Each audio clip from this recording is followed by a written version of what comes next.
Yeah, that seems normal. Oh, that's not. What have I done? Well, it is too damn hot for this. Took the boy to a salvage yard today. It's first time ever. And then we went and stopped by a car show.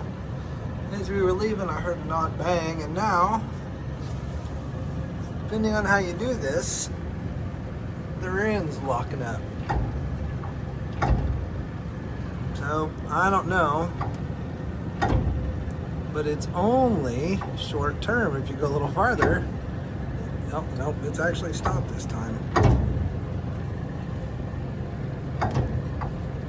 So, yeah, we're going to get this center section out and see what's wrong. I've already pulled the drive shaft, the torque arm, the bracketry for the torque arm. I didn't think to film this until I decided there was actually something wrong with it. So yeah, we're going to get this the rest of the way apart and see what's going on with that third member. And maybe it's time for a strange aluminum unit. Also, if you're doing this, don't be like me. So I was an idiot and did not think to mount a block and put in braided lines. And so, yeah, I ran solid lines on my calipers, and that sucks when you have to take the calipers off. So, remember kids, if you're doing this, don't do it like me. Alright, so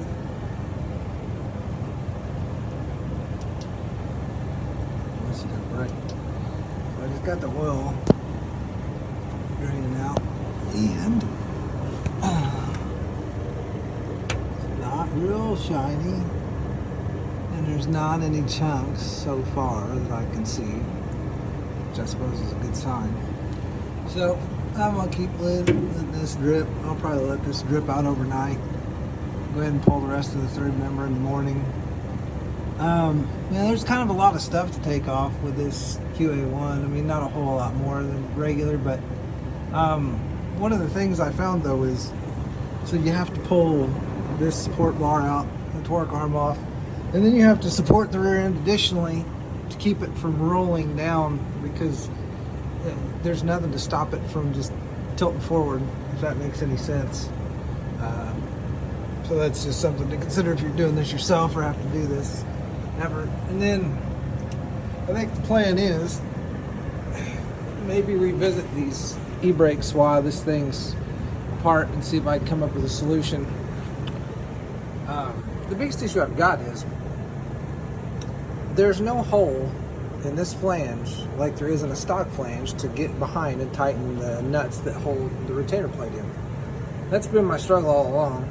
I can oversize this hole, excuse me, oversize this hole to allow a 3/4 inch socket to pass through it, and it lines up with these studs. The problem is, it's going to push pretty close to this stud if I do that.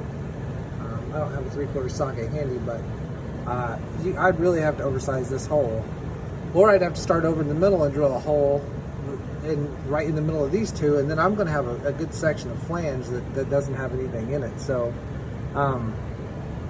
that's kind of my problems with this, and I don't know if I can make all this work with that at all. I mean, that may be not an option. I don't know. But while it's apart, I'm probably going to grab the stuff out and see if it's even a possibility to revisit this and make this work, make this e-brake work, for anybody wondering. The other issue with this is these are All-Star axles, forged axles, and they're this flange is thicker than the stock flange, so that eats up even more room between the axle flange and the backing plate where those shoes have to go for the e-brake. So yeah, that's all. Like I said, it's kind of a struggle of making aftermarket parts from different vendors work together. So if I can, I'm going to, but I'm not making any guarantees yet. So we'll see what that looks like once I get this rear end apart and figure out if I'm fixing it or I'm calling strange. All right, so I got the rear end out. It was not what I thought, and totally unexpected, but apparently the bolts started backing out. So I have a few here, or pieces of a few. There's some damage to the carrier a little bit there. And I found there's actually another bolt down here at the bottom that's